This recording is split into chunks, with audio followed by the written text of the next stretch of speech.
Hey guys, welcome to another video. I'm Jack, the Avid assistant. Now this one is just going to be going through 10 fixes for Media Composer. So when various things go wrong or Media Composer is not behaving as it should be, these are the first 10 things that I would always try before beginning to troll the internet and forums and pleading for help on the Avid Editors or Facebook page for someone more knowledgeable to come along.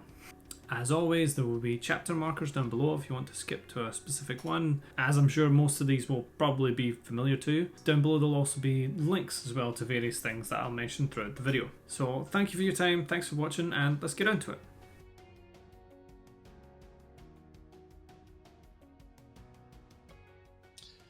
Hey guys, this first tip may seem super obvious, but considering that it should always be your first go-to thing to try when Avid or any other piece of software isn't really working correctly, I'm going to say it.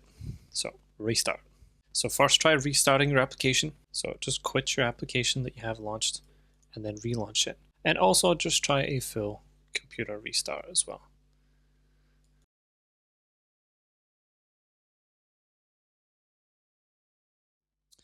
Right, now this next one would be to check your RAM usage. So you would do this on a Mac by opening up Activity Monitor. And for Windows, you can do this in Task Manager by hitting Control-Alt-Delete, and then you'll be able to look at your memory usage from there, like so.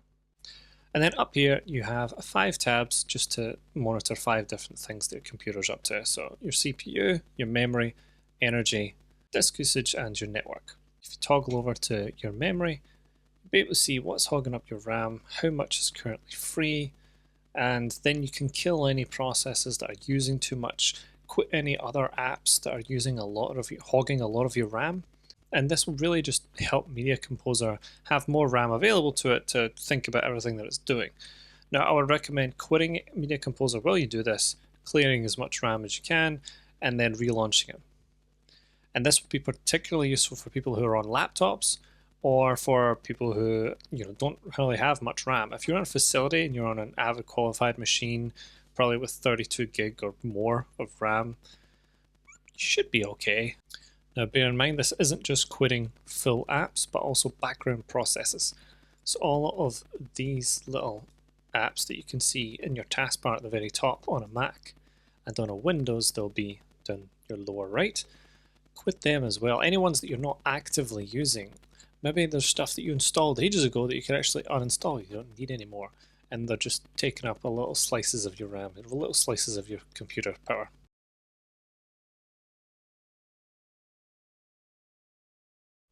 Right, now this tip is a classic. It's well known in the post-production community, and it's particularly helpful for when Media Composer won't start. If you're getting issues on startup, if it's hanging, if it's behaving particularly bad or buggy, then go into your applications, Avid Media Composer, and then inside it there'll be this folder called Settings.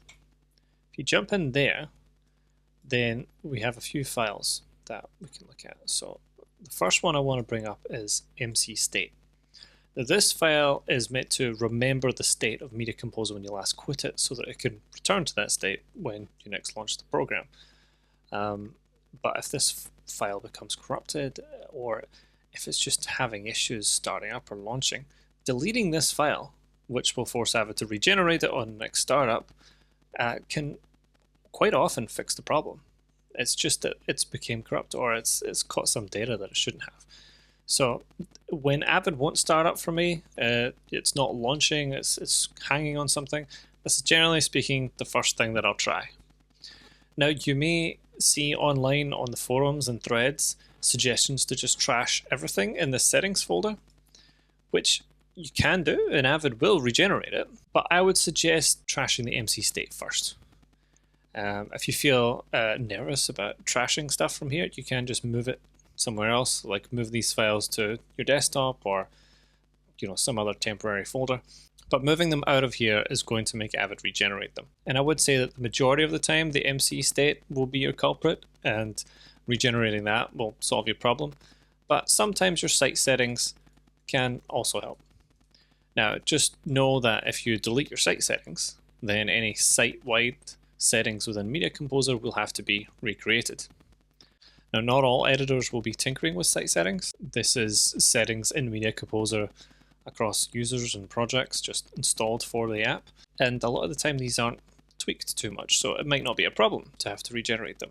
But if you do, trash this and Avid regenerates it. You're going to start from zero and you might just have to redo any tweaks that you had made there. Now you should know that there is also another MC state file which is inside your user setting. You should trash this one as well when you're trying to regenerate the MC state to fix problems on startup. Which of course brings us straight to the next point, which is recreating your user settings.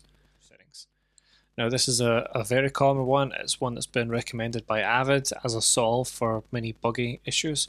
And it's particularly prevalent if you've created your user settings initially on an older version. And the older that version is, the more strongly I would recommend recreating your user settings. So for example, if you'd created your Avid user settings on a 2018 or older version, and then you're moving to the new UI in 2019.6 onward, I'd strongly recommend opening up the new Avid and creating a new user profile and manually recreating your settings. Now, a lot of people grumble about this one, but I would strongly recommend, personally, doing it at the beginning of every long-form project. I generally work in long-form scripted, and at the beginning of every project, I'll do this. I don't like to import settings from previous ones because each facility will be using their own Avid version on their own computer and there'll be differences. And so it'll just work a lot cleaner and less buggy if I'm manually recreating these settings again.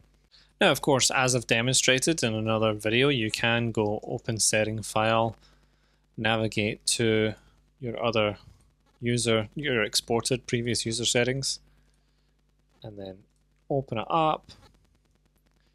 And then you could go down and find your settings from your previous user, and then pick and choose the settings that you created in your previous user profile and drag them over to this new one you've made, which can work, and then you might be fine and flawless with your new user settings. But generally speaking, especially if this is a big leap, if you're going from 2018 to a newer one, if you haven't created new user settings in a long while, I wouldn't recommend this. You know, your keyboard might be referencing features or tools within Avid which have changed or moved places, and in bringing that same keyboard or other settings over, then it can confuse the Avid between versions because you're referencing something that's not there anymore, or if it's different. So just take the time on your first day, if you can, of a project and manually build up your user settings again, and you're much less likely to run into bugs and issues. And then if you go on to your next project and they're on a different version of Avid, then I'd recommend doing it again. Now, I'm not saying that every single time you sit down at an Avid you should manually recreate your user settings. If you go onto your next project and it's the same version of Avid, there's no point. You can just import your same user settings. If you're on a long form project, you've been on it for a while and you're just moving from one Avid to the other, but it's the same Avid version, by all means bring across your user settings. This is mostly going between Avid versions, and between setups, like between Mac and PC, I would also manually recreate them. Anything more than an incremental version update, I would just recreate the user settings again. Trust me, it'll help. And of course, this isn't the only time to do this. If you are experiencing any kind of weird bugs or behavior within Media Composer, then I would try just creating a blank new user profile and then try and do what you were doing before and see if it works fine. If that doesn't fix it, then by all means revert back to your old settings and find a different fix. But if that does fix it, then you can look into rebuilding the settings again in this new user profile, because quite often that does fix it. It recently fixed a big glitch with the source browser for me. Right, now this next one is to do with linking to your media. So if, say there's some media within your project that has suddenly gone offline and you don't know why, like the MXFs are still there, they're still in the correct place in Avid Media Files, MXF, they haven't moved, you haven't changed anything, but suddenly they're offline, or they're online for you but they're offline for another machine or something like that. Then I would try rescanning, rebuilding the media database files. So within your Avid Media Files folder, MXF, I'd go in, if you know the relevant folder that contains the media in question, then jump straight to that. Or you could do all of these at once, but if you have a lot of folders, and that's going to obviously take a long time to scan all your media, so just bear that in mind. But say it's just for one shoot day, like one particular day where the media is not behaving well. Just jump into that MXF numbered folder, and then there'll be these two folders here, one .pmr and one .mdb. And the .mdb here stands for media database, and that's what's cataloging everything that's in that folder, all the media that's there. And Media Composer will talk to that file, and especially when you're using the media tool or anything like that, it's always talking to all these media database files so that it knows what media is where and what it's got access to, and all of its metadata. Now, if you delete this and then tab back to MC, it's going to rescan that folder and recreate that file. And just for the sake of more regeneration, I'll also delete the .pmr as well to make Avid just regenerate all its database files for this particular folder. So I'll demonstrate that just now because there's not too many files in here. I'll just delete those, so just trashed it. I'll tag back to Media Composer, and then it did it instantly there. It was really quick because there isn't really many files there. I can play that again in slow motion for you.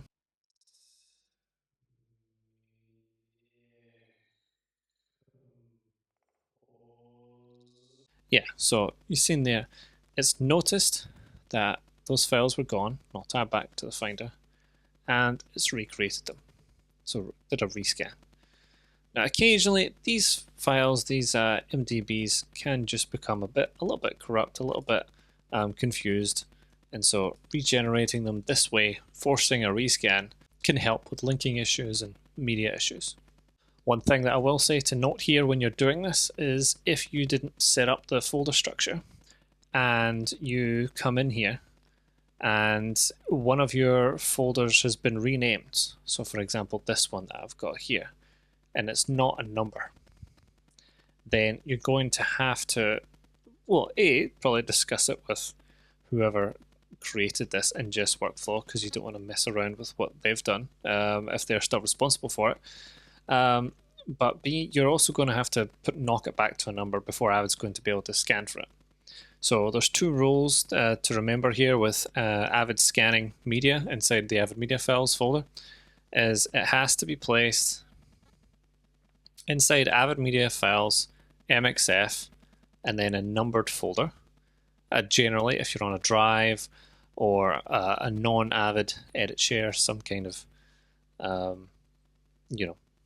media storage volume. But the other instance is if you're on a Nexus or Avid ISIS, Avid sponsored shared storage, then it's going to probably have the name of the machine next to it. So on my last job, I was using a machine called Edit 5, and so then at the head of all of my folders, I'd put Edit 5 dot, and then the number, and then it would be able to. And then when I tab back to Avid, it would be able to scan that. The number itself wasn't sufficient. Now, there is also a workflow where some people like to rename these folders after they've scanned, after they've made them, to include letters and information and, the shoot day, production, whatever, which is perfectly valid, and your media database files will still work and everything, but it won't be able to scan. That's just the thing. So you would do this after you've done a scan. And then if you ever need to regenerate these MDB files, like what we're talking about here, you're just going to have to get rid of all that information, knock it back to just a number, so the date or any number, let Avid scan it, and then you can put that information back into the file name. So for example, I'll demonstrate here.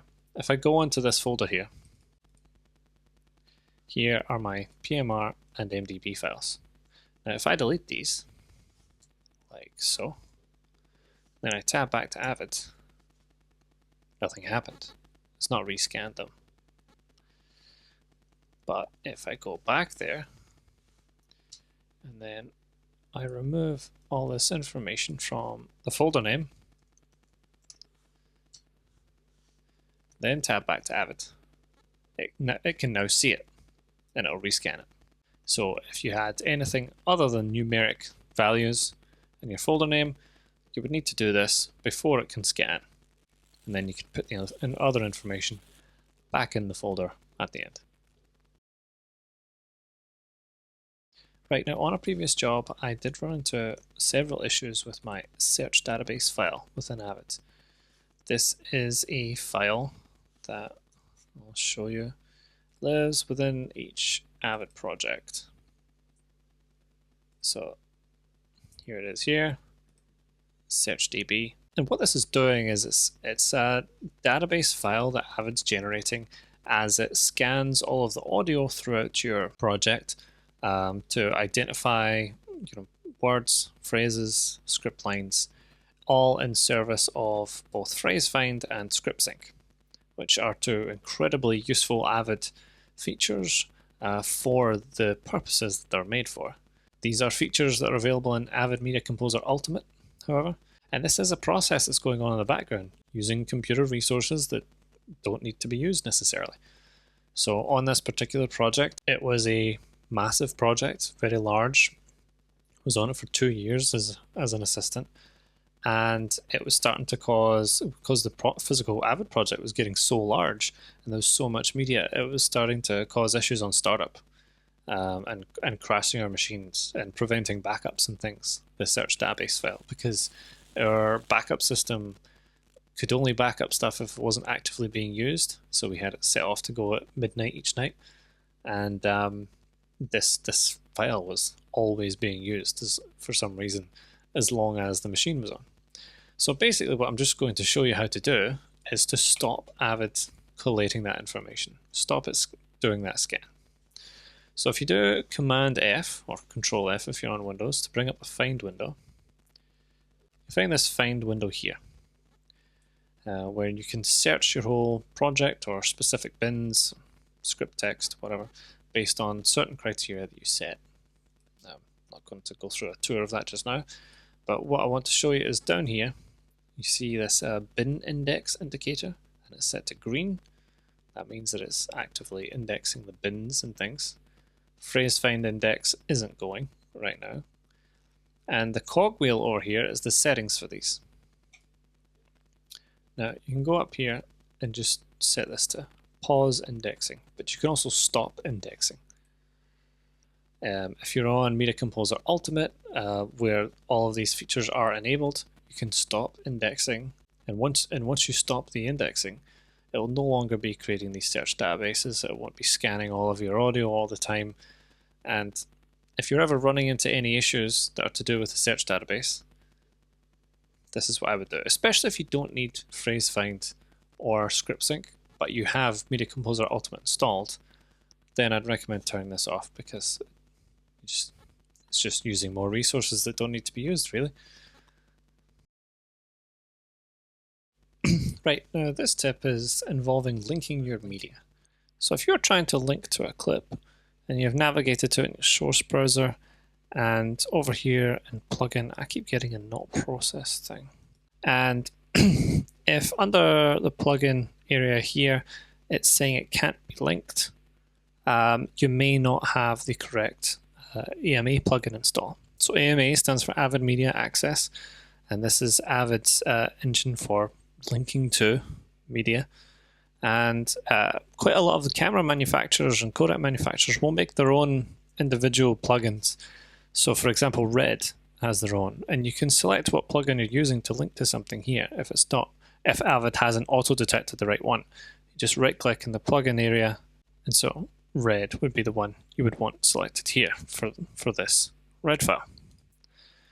Now, I'll provide the link below in the video description of where to go to download Avid Media Access plugins, AMA plugins. You know, there's ones there from Sony, Red, there's one for Phantom cameras. So if you're trying to bring in your media within Avid for link and then transcode or whatever, you're just going to want to make sure you have the correct plugin installed. Now, for all your basic stuff, like say H.264s, ProRes, DNX, you know, very edit-friendly kind of codecs, and your common codecs, Avid's UME engine will link to that fine. So if you make sure that on link you have selected UME as opposed to QuickTime, then all those will come in and you'll have a better time of it than if you select QuickTime, which is now a legacy plugin and is still just kind of hanging around there on Windows. It's been terminated, it's gone on modern Mac systems, but yeah, UME will cover all your most basic stuff. Otherwise, download the correct AME plugin from Avid's website. Right, now this next tech tip is if your project is becoming sort of sluggish or not quite as responsive, particularly if it's a long form project that's been going on for a while, so the project itself is getting quite big. And the idea is to regenerate the project, similar to how we've been deleting files and getting Avid to regenerate stuff. So we're going to regenerate any kind of caches and everything else to do with it, simply by creating a new project and copying your bins over. So I've got this short film here that I finished a while ago, and I'm going to archive out this project, create a new one, and then copy the bins over. So the first thing that I would do here is just come out of Avid. Right, so now I've got an archive folder here, and I could go, this project was WML, Whistle My Lad it was called. So I can create a folder over here, and I'll just call it WML and the date that I'm archiving it. So 2022-0704. Happy Independence Day, Americans, by the way. Then I'll jump in that folder and I'll just copy that into there for archival. Cool. Then I'll delete it from my Avid projects and then restart Avid. Right, now Avid's restarted, I'm just going to create a new project that is offline, so it's got the same name as my old one. It was 1080p 25, and I'm going to create that. Right, now project's opened up, so we've got a blank project here. And now tab back over to the Finder, and here's my archived Whistle My Lad. Here's my new one. And what I'm just going to do is copy my bins across. And you can copy the entire containing folders and stuff as well. I'm just making sure that there aren't any logs, Avid log files and things like that in there as well, because I'd rather anything that's generated by Avid be regenerated. So anything here like trash, waveform, caches, statistics, search data, I'm going to leave where it is. So I'm just going to grab these folders with their bins, as well as any other loose bins that I had in that project. And I'm going to copy them over to here. And then I'll just tab back to Avid and just refresh my bin container here by right-clicking in this empty space. Go and refresh, and now there's all my bins. So we have a new project which will now should be snappier, or this was a fairly small one to begin with. If this was a very long form feature project that had been running for a year and a half or something like this, this would definitely make a significant difference.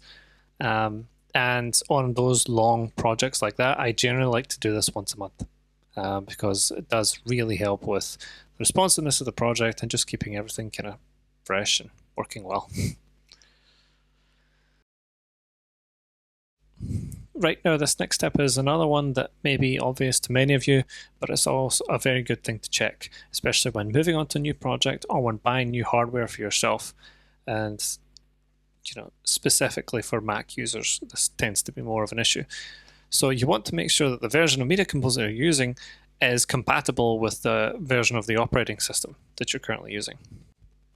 So I am on currently macOS 12.3.1. And there is an update available for me, as Apple likes to keep repeatedly telling me, 12.4, which will come with various new features and updates and stuff, which I'm sure are great, but it's not supported by Avid yet, so I'm not updating, not until Avid is qualified for that latest version. So I would highly recommend, whether you're on Mac or Windows, disabling automatic updates.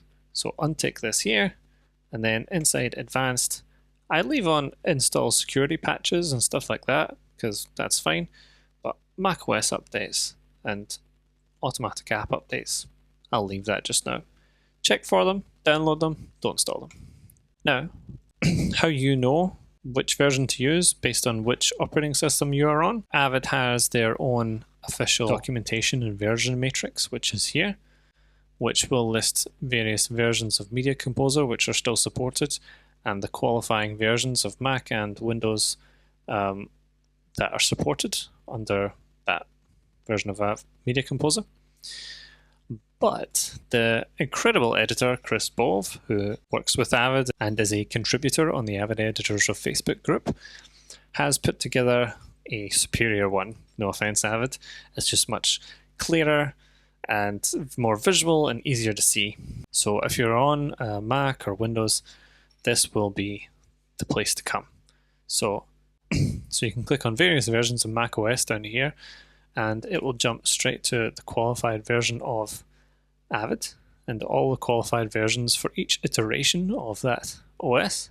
And Chris has also provided us with links to other really cool sites with Avid information, and like a link here, how to disable macOS auto updates, how to update without Avid link, tutorial videos, things like this, and little warnings, like for example up here, 10.14.6 Mojave, as in the last version of macOS that supported 32-bit code and the old titler, is no longer supported with Media Composer 2022.4. Now, I wouldn't hate on Avid too much for this, because Apple doesn't support this anymore either. That OS is at end of life. So I will provide the link to this down below. It has been bookmarked for me for years. It is a very, very handy site and page for all things Avid and for knowing which version to use and when, especially but not limited to Mac users. Right, now this is a feature that I can't demonstrate on my home Avid because it's a home Avid. I'm working off of a RAID on my local media.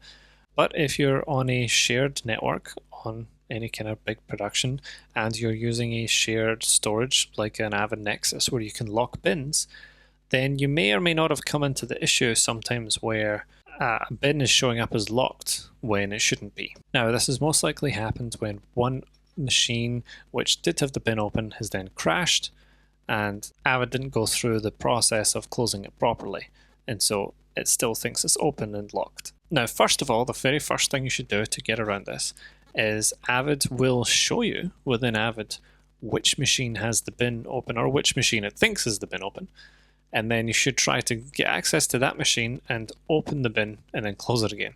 That will be the safest, most non-destructive way to gain proper access to this bin once again. Now, if that's not possible, if you can't get access to the machine and you really need to unlock that bin to use it for something, then you can come to the project inside the Finder, and then you'll notice that right next to the bin you're trying to unlock, there will be this .lock file. Now, the creation of this file is what locks the bin. So forcibly deleting that will unlock it within Avid. So if you just delete that at the Finder level, then tabbing back into your project, you'll notice that it is then not locked. Right guys, so thank you very much for watching. I do appreciate it. That was my list of 10 fixes for Avid Media Composer. It is probably my most go-to things to try. There may be other fixes that I've came across, and I'll note those down as I remember them. I may do a follow-up video for another set of fixes. But as always, if there's anything else that you want me to cover or go through in editorial, please leave a comment down below and I'll get to that. And if you found anything useful here or something that helped you out, please give us a like, a subscribe, check out the rest of the channel, and I'll have more of these coming your way very soon. Thank you very much. I'm the Avid Assistant, and until next time, happy cutting.